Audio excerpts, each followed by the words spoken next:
Hello மக்களே, நீங்க கேட்டுக்கொண்டிருப்பது கிவி குரல்.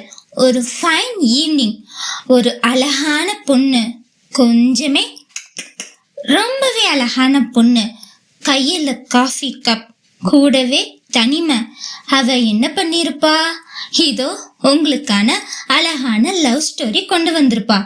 எஸ், நீங்க இப்ப கேட்க போறது ரொமான்டிக் காமெடி காம்போல ஒரு குட்டி ஸ்டார் ஸ்டோரி. கேட்போமா? கெஞ்சுறனே கிட்ட வந்து மிஞ்சுறனே. பிரீத்தி, பைக் சாவி? இதோ கொண்டு வரேன்ப்பா. என்னடி இன்னும் நைட்டில இருக்கா? ஆஃபீஸ் வரலையா? பா, இன்னைக்கு ஃப்ரைடே, கோயில் போயிட்டு தானே வருவேன், மறந்துட்டீங்களா? ஓ ஆமால, ஓகே, பார்த்து போயிட்டு வா. தன்னுடைய சிகப்பு நிற பல்சரை காலில் 2 மிதி போட்டு கிளம்பியவன் ராகுல். பூர்வீகம் கும்பகோணம்.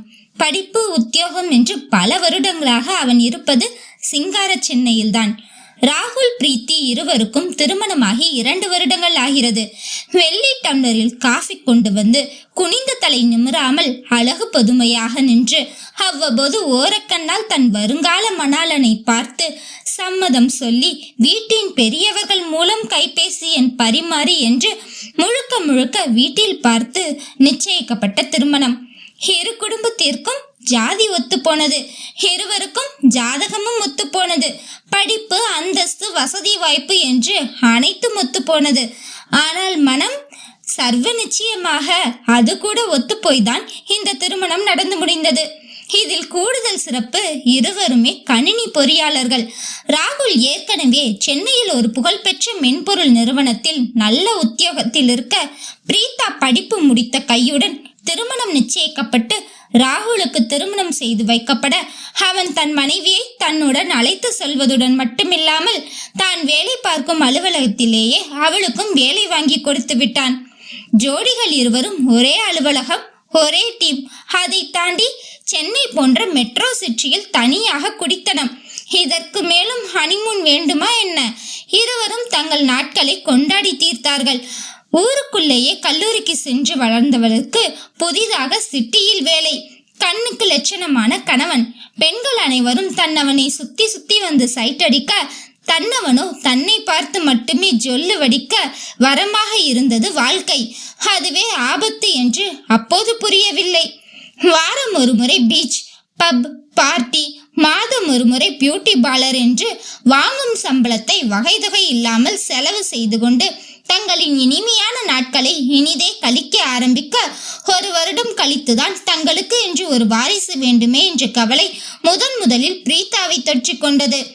என்னப்பா, இன்னும் நமக்கு பேபியே வரல? அடியே, அது என்ன மீஷோல ஆர்டர் பண்ற பொருளாடி?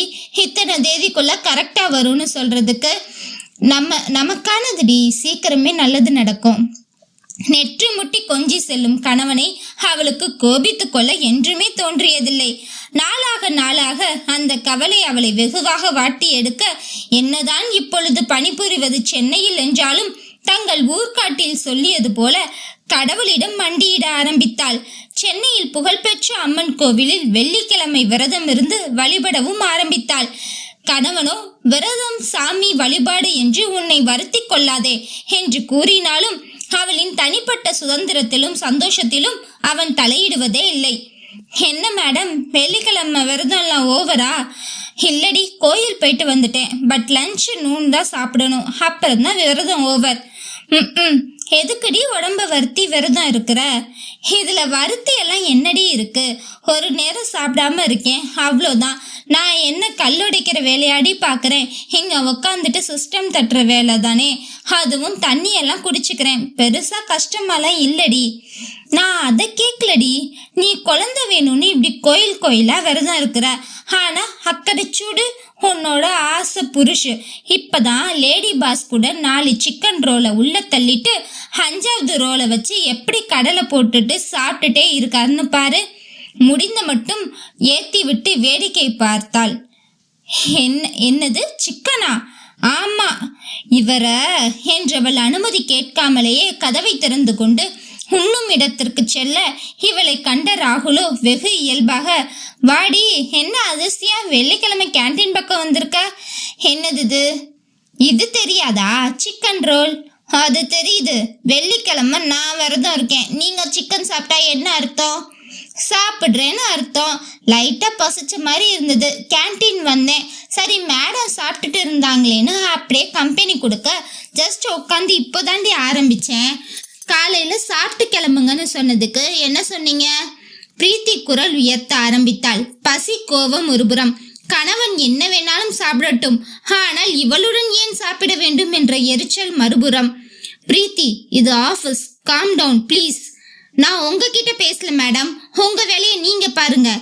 பிரீத்தி வாய மூடு, அவங்க நம்ம பாஸ். சோ உன்ன மாதிரி கொஞ்சிட்டு சாப்பிடணுமா? பிரீத்தி, உன் புருஷன் சிக்கன் சாப்பிட்டது பிரச்சனையா இல்ல ஏன் கூட உட்காந்து சாப்பிடுறது பிரச்சனையா?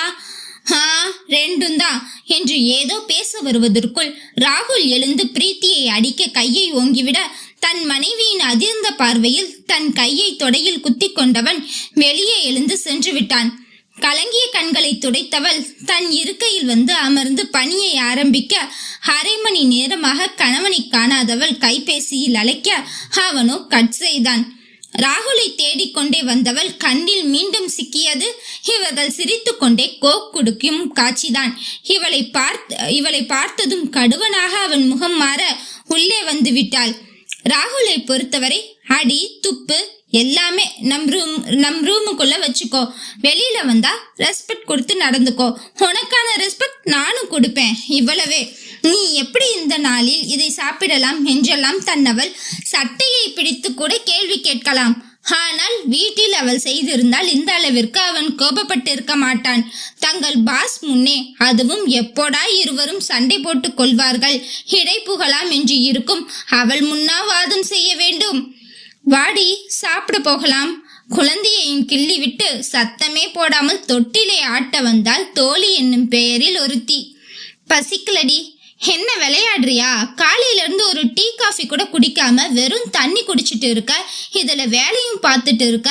இப்பயும் பசிக்கலன்னு சொன்னா ஏன் உடம்புக்கு எதுவும் பண்ணுதா? இல்லடி என்றவள் முகம் சொல்லாமல் சொல்லிய ஒன்றை புரிந்து கொண்ட தோழியோ நேரே ராகுலிடம் சென்றவள், என்ன சண்டை உங்களுக்குள்ள? உனக்கு எதுக்கு? ஓவரா பண்ணாதீங்க. உங்க பொண்டாட்டி காலையிலிருந்து இப்ப வரைக்கும் சாப்பிடல. இப்ப சாப்பிட கூப்பிட்டாலும் வரலடின்னு வேலை பார்த்துட்டு இருக்கிறா. நீங்க அதை பத்தி கண்டுக்காம அந்த வெள்ளெலி கூட கடலை போட்டுட்டு இருக்கீங்க. ஏமா, உன் கூட கடலை போட்டா நல்லா இருந்திருக்கும். Mind your words. நீங்களும் எங்களை மாதிரி சாதாரண ஒரு எம்ப்ளாயி தான். நாங்க என்ன பண்ணணும்னு நீங்க சொல்லி கொடுக்காதீங்க. அது போக இது எங்க பர்சனல்.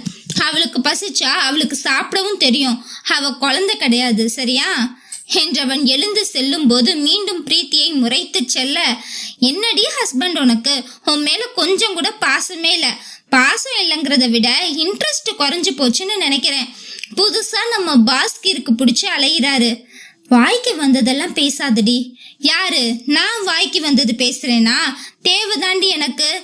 பாவமாச்சேன்னு உனக்கு போய் சப்போர்ட் பண்ணேன் பாரு. நான் கிளம்புறேன். கோச்சுக்காதடி. பின்ன உன் புருஷன் கொஞ்ச நாளா அந்த வெள்ளேலி கூட சுத்துறாரு. நானும் எத்தனை தடவை உன்கிட்ட கம்ப்ளைண்ட் பண்ணேன். கொஞ்சமாவது நீ அவங்கள கவனிக்கிறியா?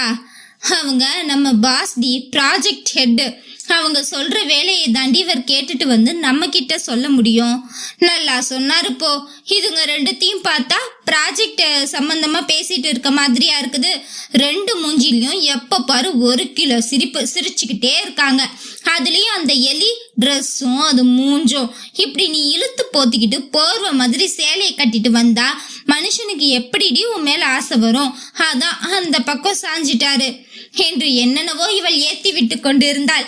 பின்னே எந்த பொண்ணுக்குத்தான் ஒரு அழகான ஆண் தன்னை தங்க என்று அழைத்தால் பிடிக்கும்? அதனால் வந்த பொறுமல் இவையெல்லாம். ஆனால் பிரீத்தியின் நினைவோ காலை கணவனுடன் நடந்த உரையாடலுக்கு சென்றது. ஹே, ஆமால, இன்னைக்கு வெள்ளிக்கிழமை வருதோம்ல, அப்ப எனக்கு ஃபுல் ட்ரீட் இருக்குன்னு சொல்லு. ட்ரீட்டா? ஆமா, எப்படியும் நீ சாரி கட்டிட்டு தான் கோவில் போவ.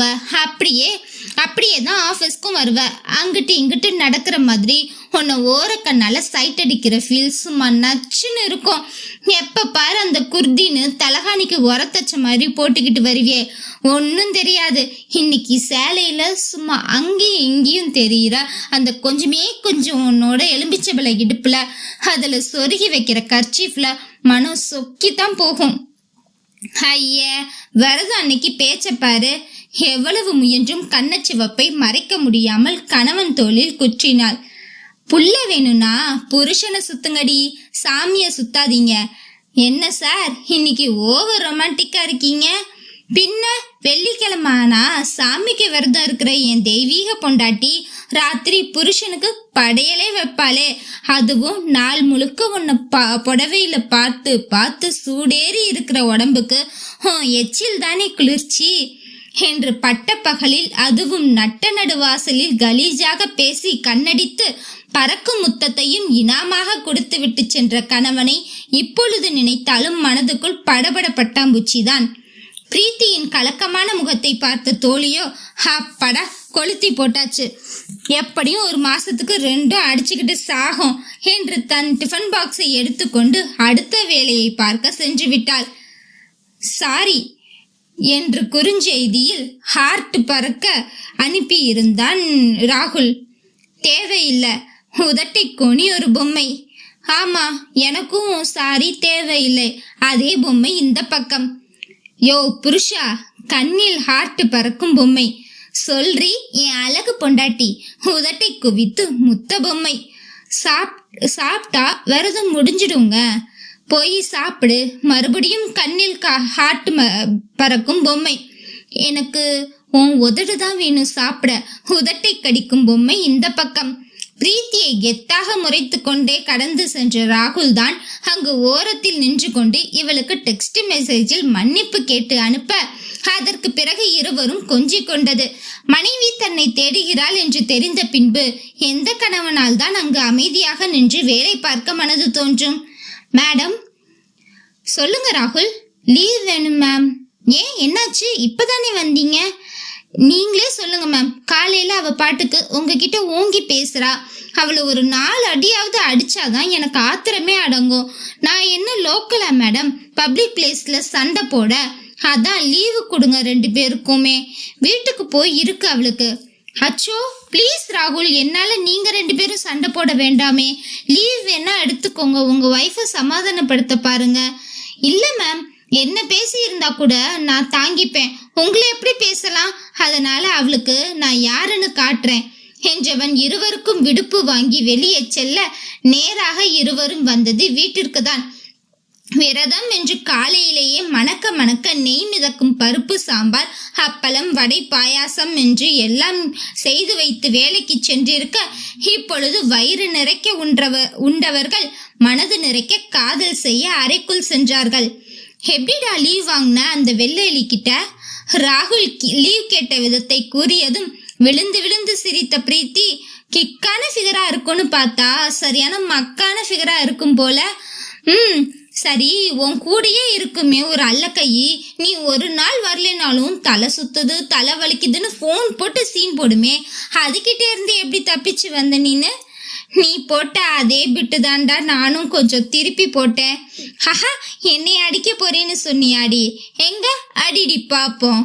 ராகுலின் வார்த்தை முடிவதற்குள் தாறுமாறாக அடிக்க ஆரம்பித்தாள் பிரீத்தி தன் இதழ் கொண்டு தன்னவனை. முற்றும். நீங்களும் ஒரு கப் காஃபி சூடா போட்டு எடுத்துட்டு வந்து காஃபியை குடிச்சுக்கிட்டே இந்த கதையை கேட்க மறந்துடாதீங்க. அதை விட முக்கியம், இந்த கதை எப்படி இருக்குங்கிறத மறக்காம கமெண்ட்ல சொல்லிட்டு போயிடுங்க. நன்றி, வணக்கம்.